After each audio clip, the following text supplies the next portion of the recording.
Okay, let's start without wasting time. आज fin Nifty की expiry थी, काफ़ी अच्छा दिन था, मतलब हम लोगों ने ट्राई भी किया था, सारी चीज़ें थी। फिन निफ्टी के लेवल सब मैं एक्सपायरी पे देने का स्टार्ट कर दूंगा, ठीक है, क्योंकि अदर डेज पे तो वो आपका बैंक निफ्टी से मोर और लेस कोरिलेटेड ही है, ठीक है। कल हम लोगों ने क्या देखा था, 450 से 650 के बीच में है ब्रेकआउट रेट, जिधर की तरफ भी ट्रेड मिलेगा उधर की साइड जाएंगे, यही चीज़ हम लोगों ने डिस्कस की थी। यहाँ पे अगर आप मॉर्निंग में देखोगे 12:30 बजे के आसपास पॉजिटिव प्राइस एक्शन बन गया था, ये मैंने आपको टेलीग्राम पे भी शेयर किया था, आपको दिख रहा होगा वो चीज़, ठीक है। दिन में आपका नो ट्रेडिंग जोन था। अभी चलते हैं चार्ट पे और देखते हैं आगे क्या हो सकता है, अच्छा सिनेरियो बन रहा है। कल हम लोगों ने क्या देखा था कि मार्केट आपका इस तरीके से जा रहा है, ठीक है। हर दिन ऐसा नहीं होता कि मार्केट आपका नीचे आ जाए और आ जाए, ठीक। गैप अप खुलेगा, उसके बाद अपना यहाँ पे मार्केट एक कंसोलिडेशन मोड में चला गया, जो कि बहुत अच्छा रहता है। अब ट्रेंड स्टार्ट होने से पहले कंसोलिडेशन में जाए तो मार्केट अच्छा रहता है, ठीक है ना, वो चीज़ है। अगर मैं बात करता हूँ आपको, अच्छा एक चीज़ और है, फिर निफ्टी के लेवल अगर आप मुझसे कहोगे तो मैं डाल दिया करूँगा, लेकिन वरना मैं एक्सपायरी के मतलब मंडे इवनिंग में डाला करूँगा, वैसे अगर कहोगे तो पहले डाल दूंगा। अभी फिलहाल अगर आप देखोगे तो मार्केट में यहाँ पे क्लियर कट, मतलब इस पे आने के बाद भी प्रॉफिट बुकिंग नहीं आई, दैट आ रहे थे, प्रॉफिट बुक हो रहा था, नीचे आ रहा था, ऊपर आ रहा था, नीचे आ रहा था, लेकिन एक कंसोलिडेशन मोड में मार्केट फंसा हुआ था। डेटा अपना बुलिश था तो चांसेस थे कि मार्केट ऊपर की तरफ आपको दिखाने की चांसेस ज़्यादा है, ठीक। अभी सेम चीज़ है यहाँ पे, अगर आप मैं बात करता हूँ पहले वन डे का चार्ट लेके, उसमें थोड़ा सा कुछ बॉटमिंग के सिग्नल दिख रहे हैं, ठीक है। अभी हुआ नहीं है, सिर्फ दिख रहे हैं, याद रखना, ठीक है। क्या है वो, हम लोगों ने देखा भी था जब इस कैंडल वाला दिन था, अगर आपको याद होगा डेली इन्वेस्टर्स की इस दिन की वीडियो उठा के देखना, उसमें हमने क्या बोला था कि ये बॉटम इस तरीके से नहीं बनता है, बॉटम बनने के तरीके होते हैं। आपको आई थिंक मैंने वीडियो अलग से दी भी थी कि बॉटमिंग कैसे होती है, पता चलेगा। तो ये आपका समवेयर अराउंड इस तरीके से बन रहा है, ठीक है। तो सिग्नल दे रहा है, अभी हम लोग प्रीटेम्प्ट कर सकते हो, लेकिन इतना नहीं जब तक कि आपका 17,200 के ऊपर क्लोज ही नहीं देता है, एक बात। दूसरी बात और ध्यान रखना, यहाँ पे क्या हुआ था, यहाँ पे इसने ब्रेकआउट दिया, उसके बाद इसने फॉल्स करके फिर नीचे आ गया। तो हमेशा ये इंट्राडे डेटा पे बहुत इंपॉर्टेंस आपकी बढ़ जाएगी जब इस तरीके का होता है, क्योंकि इस दिन मार्केट में ट्रेंड बुलिश था लेकिन डेटा नेगेटिव था, अगर आप उठा के देखोगे तो सेम चीज यहाँ पे भी होता है। तो जब भी फॉल्स ब्रेकआउट होता है, अगर हुआ आगे चल के भी हुआ भी, तो आपको डेटा बता देगा, उस केस में अपना कोई दिक्कत नहीं, एसएल हिट होगा, करा लेंगे, कोई दिक्कत नहीं। अभी अगर मैं बात करता हूँ तो यहाँ से आपकी बाइंग आ रही है, दैट मीन्स 16,800 आपका एक इंपॉर्टेंट लेवल है, ऊपर पे आपका 17,200 एक इंपॉर्टेंट लेवल है।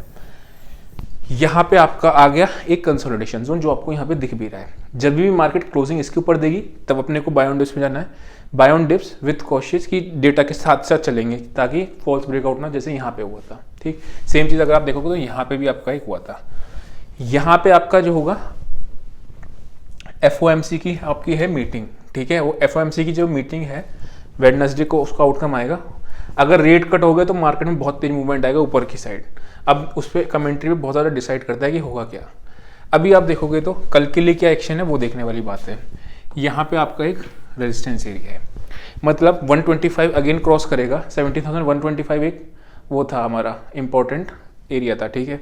आज हम लोगों ने निफ्टी बाय करी थी, यहाँ पे कैंडल पे मैंने आपको बताया था कि पॉजिटिव एक्शन बन रहा है, ये था 17,049.50 के आसपास, ठीक है। मैंने ट्रेड नहीं दिया था, ट्रेड मैंने ऊपर पे कंफर्मेशन पे दिया था जब आपका 78 के आसपास आ गया था, 75 के आसपास। सेम चीज़ यहाँ पे है, जब 125 क्रॉस करेगी अगेन अपने को 166 एंड 200 के लेवल दिख जाएंगे। अगर 200 के लेवल पर आके हम लोग रिविजिट करेंगे, क्या अच्छा दिख रहा है, अगर दिखेगा पैटर्न वगैरह सही दिखेगा तो कैरी करेंगे, नहीं तो फिर एक दफ़ा प्रॉफिट बुकिंग सप्लाई जरूर आती है वहाँ से, ठीक है। नीचे का कौन सा एरिया है, नीचे का एरिया आपका आ रहा है इमीडिएट सपोर्ट। इमीडिएट सपोर्ट मतलब स्कैल्पर्स के लिए 17,050 इमीडिएट सपोर्ट, नहीं तो फिर आपका कहाँ से ब्रेकआउट चालू हुआ था, 17,000 के आसपास, मतलब जो 17,000 है वहाँ से, ठीक है वो। तो ये आपके सपोर्ट के एरिया हैं।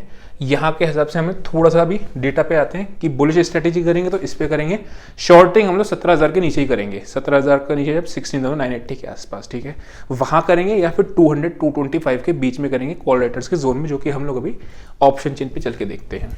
यहाँ अब आते हैं, हम देखते हैं कॉल राइटर्स का जोन कौन सा है, ठीक है। ये निफ्टी की बात है, 3 लाख 2 लाख कुछ कॉल्स नहीं एड हुए, 5 लाख 9 लाख 3 लाख, मतलब कल के लिए कॉल्स एडिशंस नहीं है, ठीक है।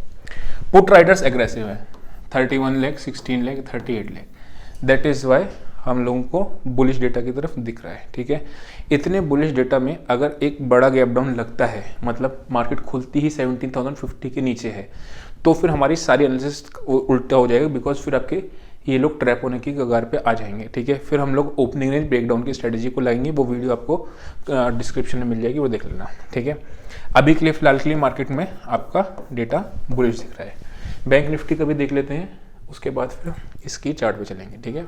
याद रखना, एक मैं आपको बहुत इंपॉर्टेंट चीज़ बता रहा हूँ, जो लोग आपको जो ऑप्शंस का डेटा होता है ना, ये बहुत ही इमीडिएट डेटा होता है, मतलब आपका कल के लिए क्या व्यू है उसके लिए डेटा होता है, या फिर जो लाइव आपका जो डेटा दिखता है, आपको शीट दिखती है, वो बहुत ही इमीडिएट होता है। इंट्राडे ट्रेडर्स के लिए यूजफुल है वो, आगे वालों के लिए बॉटम पकड़ने के लिए हो जाता है कि हाँ अगर बॉटम जैसे आज बहुत तेज डेटा है तो कहीं ना कहीं आज सिग्नल्स मिल रहे हैं कि मार्केट ने थोड़ा सा बॉटम आउट किया है टेम्पररी बेसिस पे, ठीक है ना, तो वो चीज़ है, वरना इंट्राडे में ये बहुत इंपॉर्टेंट होता है।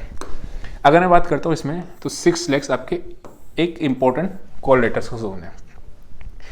40,050 के आसपास कोई एक आपने को नेगेटिव एक्शन दिखेगा तो शॉर्टिंग तरफ भी इसको सोचेंगे, ठीक है। किसको? बैंक निफ्टी को, ठीक है। अगर कम क्वांटिटी में, कल भी हम लोगों ने क्या डिस्कस किया था कि हम लोग सेलिंग एग्रेसिव नहीं जाएंगे, अगर जाना होगा तो बाइंग की तरफ प्रेफर करेंगे, सेम चीज़ की, ठीक है। रिवर्सल अगर सेकेंड हाफ में आता है तो बात अलग है। यहाँ पे आपका 9 लाख 7 लाख 920, ठीक है, तो अभी है, यानी फर्स्ट हाफ तक के लिए हम लोग तो एटलीस्ट बुलिश ही हैं।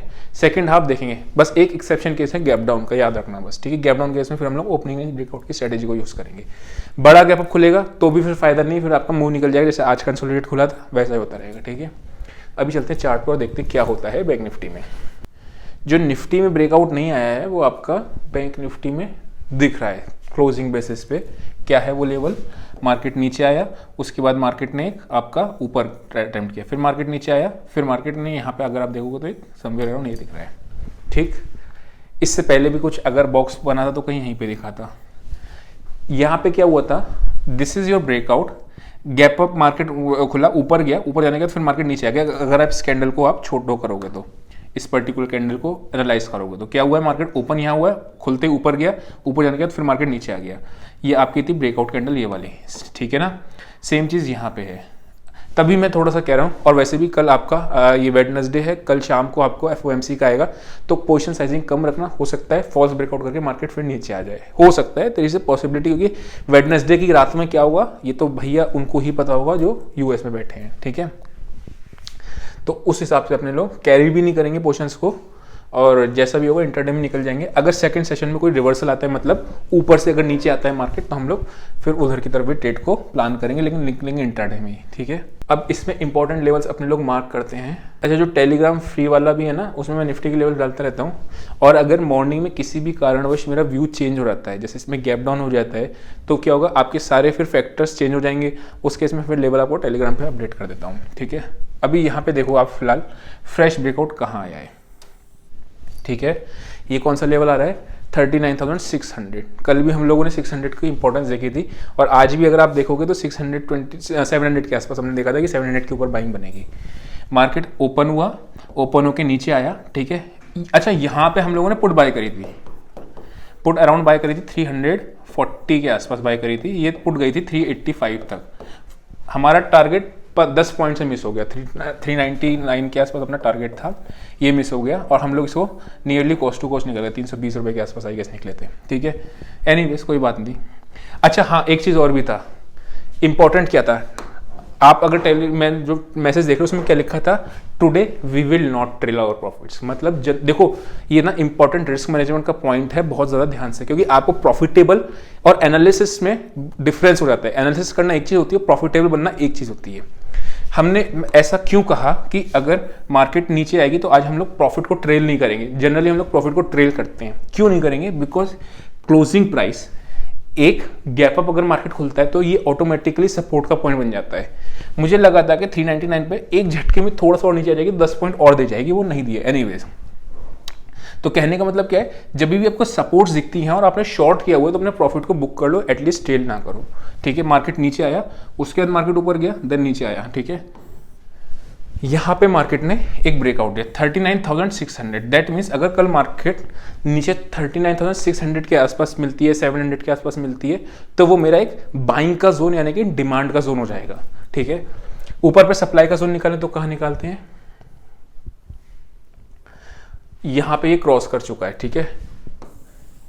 अब अगर ये वापस से तेजी से लेट से नीचे आता है तो हम लोग वेट करेंगे 39,600। निफ्टी का अपने को थोड़ा सा रिस्क रिवॉर्ड वाइज थोड़ा सा ठीक है, बैंक निफ्टी उतना रिस्क रिवॉर्ड वाइज ठीक नहीं लग रहा है। हालांकि बैंक निफ्टी में बुलिशनेस अगर आप देखोगे तो लीड बैंक निफ्टी ने किया था, ठीक है। तो मैं बात करूं अगर इसकी 39,600 500 के आसपास आ जाए तो, और इसके ऊपर अगर निकलता है, जो लोग सिर्फ बैंक निफ्टी में ट्रेड करते हैं तो वो कम क्वांटिटी में ट्रेड करो या फिर निफ्टी में कर लो और कम क्वांटिटी में बाय करो, ठीक है। वैसे करके फ्रेश डेटा आपको बाकी बात में बताता रहेगा। क्यों ऐसा क्यों कह रहा हूँ, वही सेम चीज़, रिस्क रिवॉर्ड आपका फेवरेबल किस में जाता है वैसा करके, ठीक है। अगर मार्केट कल लेट्स से साइडवेज खुलता है और इस स्विंग को नहीं तोड़ पाता है तो स्कैल्पर्स लोग एक्टिव हो जाएंगे सेल करने के लिए, फिर यहाँ तक के और यहाँ तक के लिए टारगेट के लिए कर सकते हैं। अगर इस वाले हाई को नहीं तोड़ता ओपन होने के बाद और इस तरीके से नीचे आता है तो क्या होगा, मार्केट ऊपर गया, प्राइस एक्शन आया, दिखा आपको नेगेटिव ऐसा करके, तो वो भी आप प्लान कर सकते हो जो लोग स्कैल्पिंग करते हैं, ठीक है। तो आई होप आपको समझ में आया होगा। आज के लिए इतना ही, see you next session, till then bye bye.